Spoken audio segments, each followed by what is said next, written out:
Hi friends, ఈరోజు మనం అత్తాకోడళ్ళ అనుబంధం అనే ఒక చిన్న కథను గురించి తెలుసుకుందాం. ఒక చిన్న ఊరిలో అనసూయమ్మ అనే గౌరవనీయురాలు ఉండేది.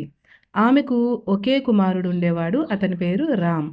రామ్ పెళ్ళి అయ్యాక కోడలు సీత ఇంట్లోకి వచ్చింది. మొదట్లో సీతకు కొత్త ఇంటి వాతావరణం కొంచెం అపరిచితంగా అనిపించింది. చిన్న చిన్న పనులకే భయపడుతూ ఏం చేయాలో తెలియక చాలా ఇబ్బంది పడేది పాపం సీత. అనసూయమ్మ అయితే చాలా సహనంగా తన కోడలిని అమ్మాయిలాగే చూసేది. అమ్మా, తొందరగా నేర్చుకోవాలని అవసరం లేదు. నువ్వు మా ఇంటి బిడ్డవి అని ధైర్యం చెప్పేది. సీతకు ఆ మాటలు హృదయానికి హత్తుకున్నాయి. ఒకరోజు పక్కింట్లో ఉన్నవారు సీత చేసిన వంట చాలా బాగుందని పొగిడారు.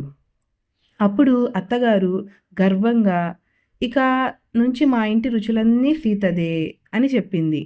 ఆ మాటలు విని సీత ఆనందంతో కన్నీళ్లు పెట్టుకుంది. సమయం గడిచే కొద్దీ సీత తన అత్తను తల్లిలా భావించడం మొదలుపెట్టింది. ఇంటి చిన్న పెద్ద సమస్యలలో అత్తా కోడళ్ళు కలిసి నిర్ణయం తీసుకునేవాళ్ళు.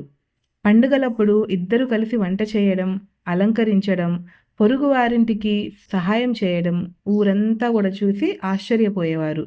ఒకసారి సీత అనారోగ్యం పాలవగా అనసూయమ్మ తల్లిలాగా చూసుకుంది. మందులు పెట్టి విశ్రాంతి ఇవ్వడానికి వంట పనులన్నీ తానే చేసుకుంది. అప్పుడు సీత అత్తగారి కాళ్లపై వాలి, మీరు నాకు తల్లిగా దొరకడం నా అదృష్టం అంది. ఆ రోజు నుంచి వారి బంధం మరింత బలంగా మారింది. అత్తా కోడళ్ళు కాదు, తల్లి కూతుళ్ళు అనే ముద్దైన బంధంగా వారు నిలిచారు. ఎలా ఉంది ఫ్రెండ్స్ కథ? మీకు ఈ కథ నచ్చితే లైక్ చేయండి. మీరు ఇలాంటి మరిన్ని మంచి మంచి కథలు వినాలనుకుంటే నా ఛానల్ని సబ్స్క్రైబ్ చేసుకోండి. Thanks for watching friends.